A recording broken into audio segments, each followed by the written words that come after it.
The United States experienced its longest government shutdown in history, lasting an unprecedented 43 days from October 1st to November 12, 2025.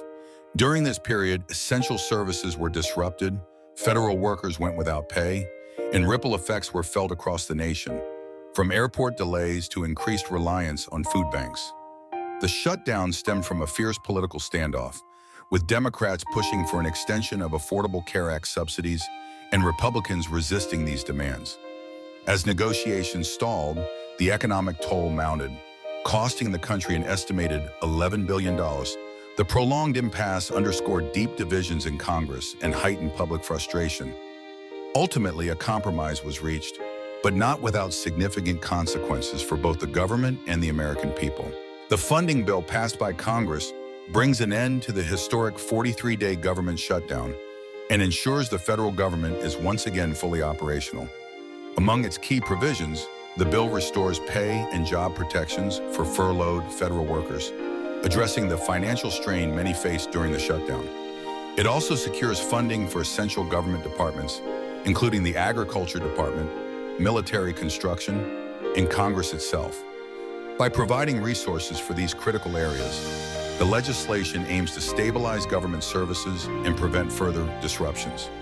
The bill funds operations through January 30th, 2026, giving lawmakers time to address unresolved issues.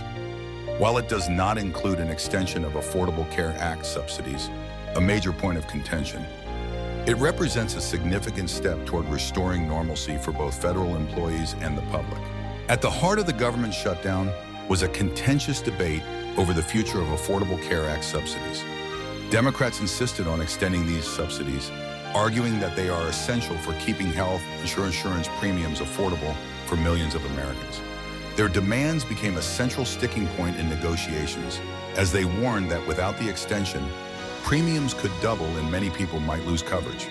However, the final compromise reached to end the shutdown did not include the subsidy extension. This omission sparked frustration among progressive lawmakers who viewed the outcome as a significant setback for healthcare reform. Although Senate Republicans agreed to hold a future vote on the subsidies, there was no guarantee of support from President Trump. The issue remains unresolved, leaving the fate of ACA subsidies uncertain and setting the stage for further political battles. During the bill signing ceremony, President Trump addressed the nation with a firm message directed at Democrats.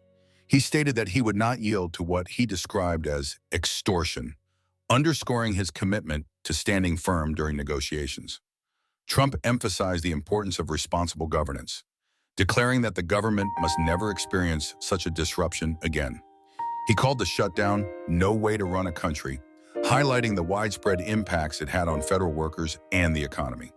The president's remarks reflected both relief at the reopening of the government and a warning against using shutdowns as a political tool in the future. The 43-day government shutdown had far-reaching economic and social consequences across the United States. Essential federal services were disrupted, leading to delays at airports, interruptions in food aid programs, and a backlog in government operations.